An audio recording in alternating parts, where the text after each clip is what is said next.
नमस्कार, मी पंडित गायकवाड आणि आपण पाहत आहात ॲक्ट 20 न्यूज। पाहूया शहरातील काही महत्त्वाच्या बातम्या सविस्तर स्वरूपात।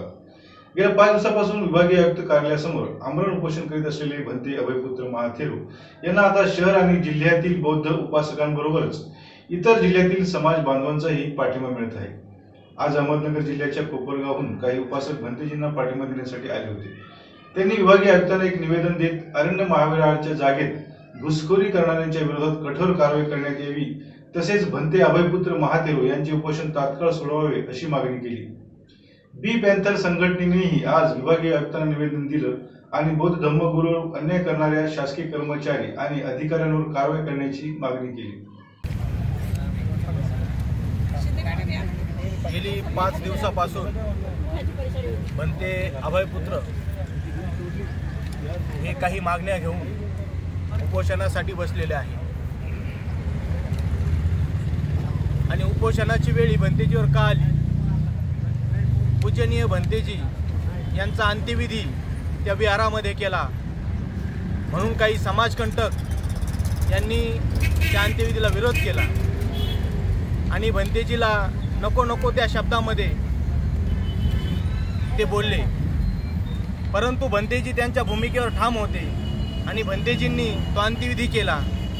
परंतु राजकीय दबाव टाकून तिथे उपस्थित असणारे भंतेजी अमृतानंद बोधीजी असतील, दीपंकरजी असतील, सुबोध बोधीजी असतील, आमचे आनंद सुमन श्रीजी असतील, या व त्यांच्यासह अनेक जणांवरती खोटे गुन्हे दाखल केलेले आहे।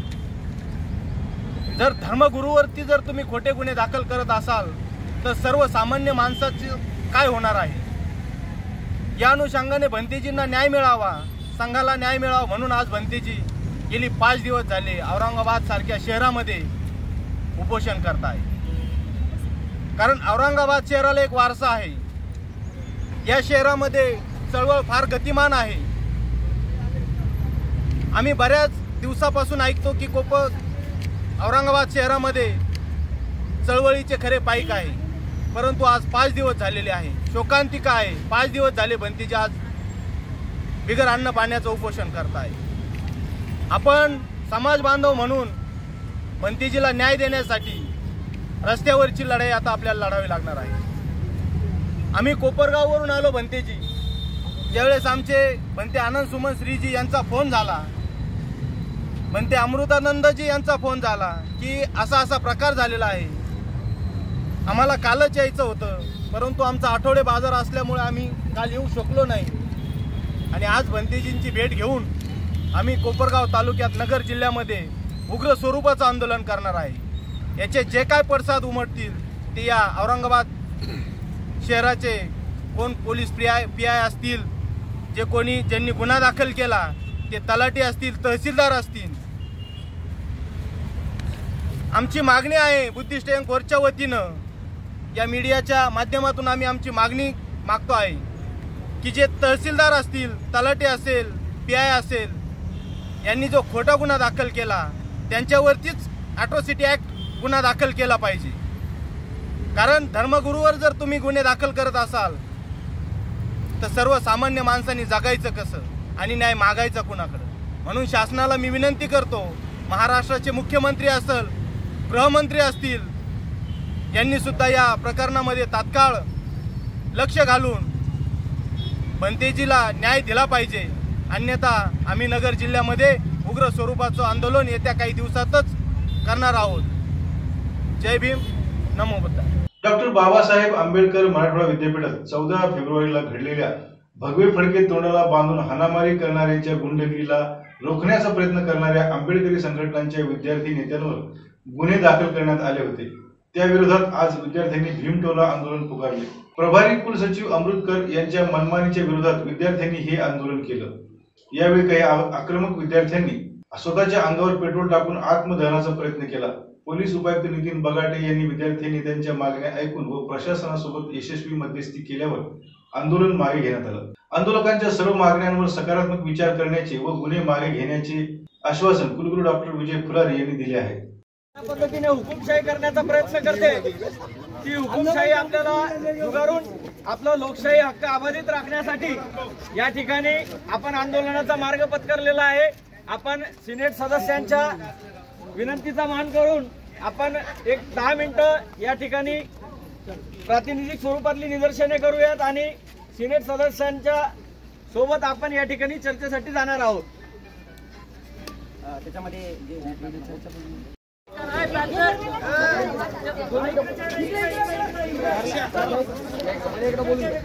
बॅनर कुठे बॅनर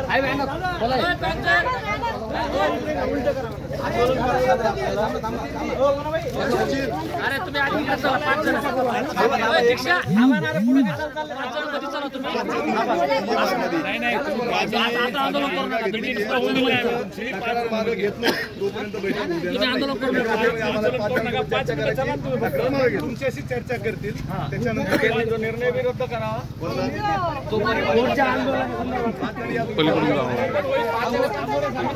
थोडं सरकार समोरून सरकार 5 जण चला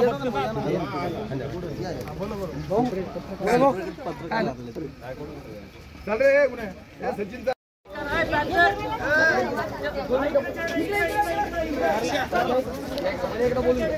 बॅनर कुठे बॅनर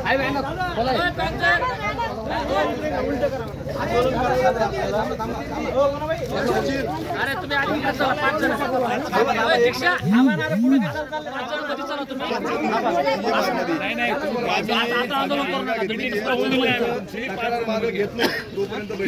आंदोलन करू नका 5 जण चला तुमच्याशी चर्चा करतील त्याच्यानंतर जो निर्णय बी रद्द करावा पुढच्या आंदोलन थोडं सरकार समोरून सरकार 5 जण चला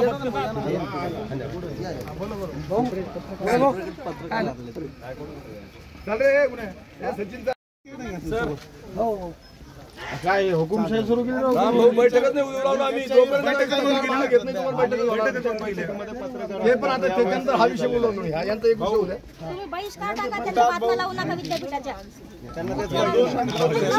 एवढी सिक्युरिटी रोड ठेवली तर विद्यापीठामध्ये अशा घटना घडणारच नाहीत ना। ज्या दिवशी घटना घडली त्या दिवशी कुणी आलं नाही आणि आज विद्यापीठातल्या विद्यार्थ्याला अटक करायला सगळे आले। थोडा वेळ फोन करता कोण हे कुठे गुन्हा कुठे सर बोलो ना यायला ते 2 मिनिटांमध्ये आले सिरके आले नाही ना आंदोलन बाकी आपण बोलून थांबा का जाऊन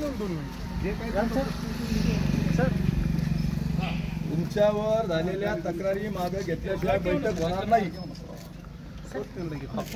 हाँ चेक करो और लेके मेरे को फोन करो कौन है अजून आपली चर्चा वगैरे होते त्याच्या आधी कुणीही घोषणाबाजी काय करू नका झेंडे वगैरे काय आणू नका काय सगळे शांत बसा। आपल्याला प्रश्न सोडवायचा घोषणा देऊ नका फक्त तक्रार मागे घ्यावं लागेल त्याला बाहेर गोंधळ होईल असं कुणी काय करू नका आणि कुणी इथून तोपर्यंत जायचं सुद्धा नाही सगळ्यांनी थांबावी म्हणून चर्चा करून येईपर्यंत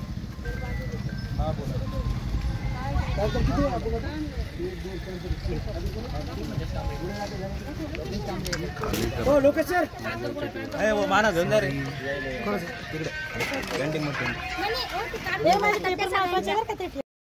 आज डॉक्टर बाबासाहेब आंबेडकर मराठवाडा विद्यापीठ येथे कुलगुरूंनी जी काही दडपशाही केली आहे त्या दडपशाहीच्या विरोधात आज सर्व विद्यार्थी संघटनांनी रस्त्यावर उतरून लोकशाही पद्धतीने आंदोलन केलं आणि विद्यापीठाने जे GR काढलेले आहे परिपत्रक काढलेले आहे की या विद्यापीठात जर आंदोलन मोर्चे आणि बैठका घ्यायच्या असतील तर कुलगुरूची NOC आणावी लागेल आणि जे काही विद्यापीठामध्ये बजरंग दलच्या लोकांनी धुडगूस घातला होता तो धुडगूस घालणाऱ्यांना यांनी मोकाट सोडलं त्यांच्या विरोधात कुठलीही तक्रार केली नाही आणि इथल्या विद्यार्थ्यांवर कुलगुरूच्या आदेशाने अमृतकर यांनी गुन्हे दाखल केलेले आहेत। हे गुन्हे वापस घेण्यात यावे व बजरंग दलच्या जे काही लोक डिटेन झालेले आहेत त्यांच्यावर कारवाई करण्यात यावी। या सर्व याच्यासाठी आज सामूहिक आत्मदहनाचा प्रयत्न करून लोकशाही मार्गाने आंदोलन करण्यात आले आणि जे सिनेट सदस्य आहेत त्यांचं सिनेट सदस्य रद्द करण्याची कुलगुरूंनी प्रक्रिया केली होती तर माननीय न्यायालयामध्ये विद्यापीठाला माफी मागावी लागली आणि ते कुलगुरूंनी जे सिनेट सदस्यांना आवाहन केलेलं होतं ते त्यांचं सदस्यत्व पुन्हा मिळालेलं आहे। ही कुठेतरी लोकशाहीचा विजय आहे। या विजयात आज आम्ही सर्व विद्यार्थी संघटना सहभागी आहोत आणि याच पद्धतीने या विद्यापीठात इथून पुढे जाऊन कोणताही कुलगुरू येईल तो जर दडपशाही करेल तर त्याला याच पद्धतीने उत्तर मिळेल। आपलं नाव जयश्री शिर्के।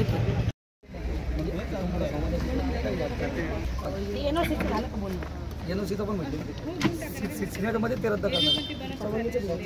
सिनेटचं परिपत्रकात ते आहेत ना, ते सिनेटमध्ये मांडणार आहे सर विद्यापीठात काय मित्रांनो, आपण ज्या मागण्याला घेऊन हे आंदोलन उभं केलं होतं, खरं तर विद्यापीठामध्ये सर्व विद्यार्थी शिक्षण घेण्यासाठी इथे येतात. याला आम्ही लँड ऑफ लिबर्टी म्हणतो. विचाराचं स्वातंत्र्य आमच्या जगण्यातून, वागण्यातून, लिहिण्यातून सगळं आम्ही दाखवत असतो. पण जाणीवपूर्वक विद्यार्थ्यांना आंदोलन करण्यासाठी बंदी घालणं, जे विद्यार्थी कायदेशीररित्या त्यांना निवेदन देण्यासाठी गेले होते, उलट त्यांच्यावरती गुन्हे दाखल केलेले आहेत. आम्ही कायदेशीर मार्गाने गेलो होतो, पण इतिहासात पहिल्यांदा अशी बाब झाली, निवेदन द्यायला गेलेल्या पोरावरती गुन्हे दाखल केले. आमचं म्हणणं होतं की जे झुंडशाही करतात त्यांच्यावरती गुन्हे दाखल करा. पण विद्यापीठातल्या आजच्या ह्या सगळ्या परिस्थितीमध्ये आपण एकत्र राहणं खूप गरजेचं आहे. विद्यापीठ प्रशासनानं मान्य केलेलं आहे की जे काही गुन्हे दाखल केले होते ते मागे घेऊ. दुसरी गोष्ट, जे परिपत्रक काढलेलं आहे, आंदोलन, मोर्चा, सभा, बैठका घेण्यासाठी जे काही परवानगी घ्यावी लागायची, ती परवानगीचं पत्र ते सुद्धा मागे घेऊ असं विद्यापीठ प्रशासनानं आपल्याला कळवलेलं आहे. हा खरं तर आपल्या आंदोलनाचा विजय आहे.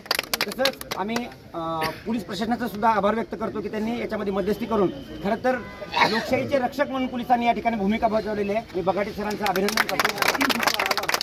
आम्ही राज्यशास्त्राचे विद्यार्थी आहोत आणि ज्यांनी हे पत्रक काढलेलं आहे असे प्रशांत आब्रुतकर स्वतः राज्यशास्त्राचे प्राध्यापक आहेत. पण ते म्हणतात की पत्रकाराला आतमध्ये येऊ देऊ नका, कार्यकर्त्यांना आतमध्ये येऊ देऊ नका. म्हणजे एका प्रकारे राज्यशास्त्राचे प्राध्यापक असून ते लोकशाहीची गळा घोटतात. आमच्या लोंढे मॅडम, ACP शिंदे साहेब आणि तिकडे मॅडम, परदेशी मॅडम आणि आमचे अधिकारी अंमलदार सगळ्यांनी एकदम सहकार्य केलेलं आहे आणि गुन्हा होत असे आभार मागतो. तरच लोंढे मॅडमचं विशेष आम्हाला सहकार्य असतं. आंदोलनही करू नये, नाही अजिबात नाही अभ्यास करणं आहे. पण जर ज्यावेळेस गळचेपे होते त्यावेळेस आमचे प्रश्न ऐकून घेतले तर आम्हाला आंदोलन करायची वेळच येत नाही ना. चला आता जेवण करून धन्यवाद सर. सामाजिक समता संघ व ऑल इंडिया संपादक संघ यांच्या संयुक्त विद्यमाने स्वराज्य ते संविधान संयुक्त जयंती उत्सव समितीतर्फे आज शिवशंकर कॉलनी येथील साईबाबा अनाथ आश्रमातील मुलांना पुरणपोळीचे गोड जेवण देण्यात आले. यावेळी महापुरुषांची संयुक्तपणे जयंती साजरी करण्यात आली. मुलांच्या जेवणानंतर उपस्थित मुलांना जादूगर निकाळजे यांनी जादूचे प्रयोग दाखवून श्रद्धा व अंधश्रद्धा व हात चलाकी यातील फरक समजावून सांगितला. यावेळी सामाजिक समता संघाचे उत्सव समितीचे व ऑल इंडिया संपादक संघाचे पदाधिकारी उपस्थित होते.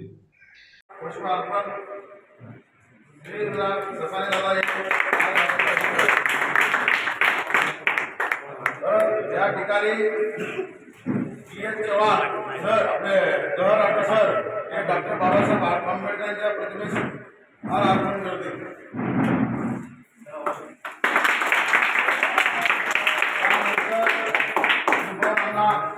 हे गाडगे महाराज यांच्या फोटोला हार घालतील.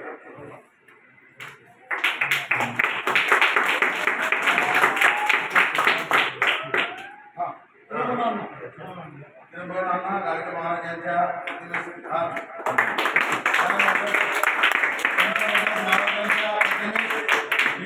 सर हे आणि सर्व कार्यक्रमाला उपस्थित असलेल्या मान्यवरांनी उभं राहावं म्हणजे एक फोटो घ्यायचे. ग्रुप फोटो या ठिकाणी सर्व जे प्रमुख पाहुणे आलेले आहेत, सर्व उपस्थित जे लोक या ठिकाणी आलेले आहेत त्या लोकांनी या ठिकाणी आपलं महापुरुषासमोर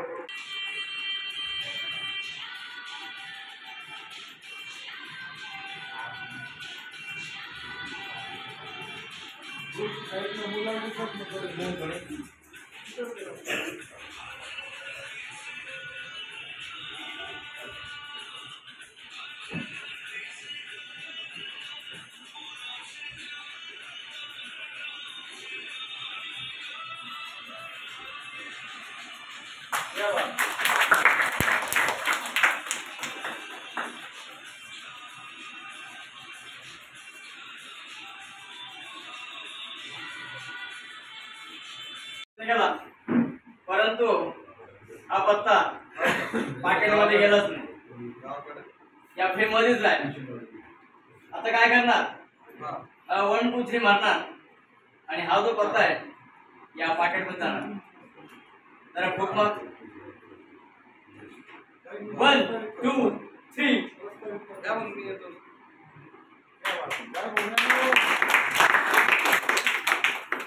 तू पाकिट चेक केलं होतं, काय होतं त्याच्यात? आता पाकिट चेक कर.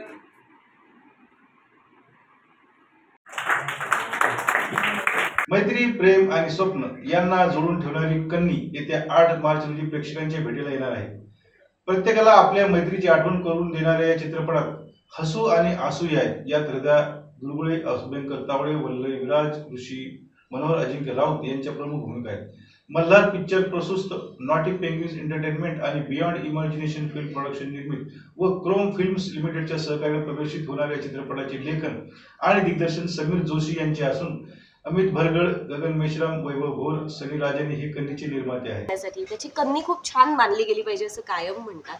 आणि दुसरी गोष्ट ही की कल्याणी नावाचं मी पात्र करते, तर तिचं टोपण नाव आहे कन्नी. तिचे मित्र, तिची आई तिला कन्नी असं हाक मारते आणि ती असं सतत म्हणते की आपला पतंग चंद्राच्या शेजारी, आणि तो तेव्हाच पोचेल जेव्हा तुमच्या मित्रांची कन्नी माझ्याबरोबर असेल. तर माझ्याबरोबर कन्नीबरोबर तिचे मित्र आहेत, सोहम आहे, भूषण आहे, निशा मुंबईला शूट करते पण ती आहे, त्याच्यानंतर निहाल आहे, अजिंक्य आहे. सो ह्या सगळ्या 5 लोकांची ही गोष्ट आहे, स्वप्न पूर्ण करायची गोष्ट आहे. त्याच्यानंतर कितीही तुम्ही पुढे गेला तरी आपल्या माणसांना धरून ठेवा ह्याबद्दलची गोष्ट आहे. आणि मी फक्त इतकंच सांगेन की प्रत्येक फिल्म येते त्याच्यानंतर ती जाते कळतही नाही, तर प्लीज असं होऊ देऊ नका. कन्नी हा सिनेमा येतोय 8 मार्चला, थिएटर्समध्ये जाऊन हा सिनेमा नक्की बघा. धन्यवाद सर. तुम्ही याबरोबरच आजचं हे बातमीपत्र इथे संपलं. पुन्हा भेटूया आमच्या ॲक्ट 20 न्यूजच्या पुढील बातम्यांच्या वेळी. तोपर्यंत नमस्कार.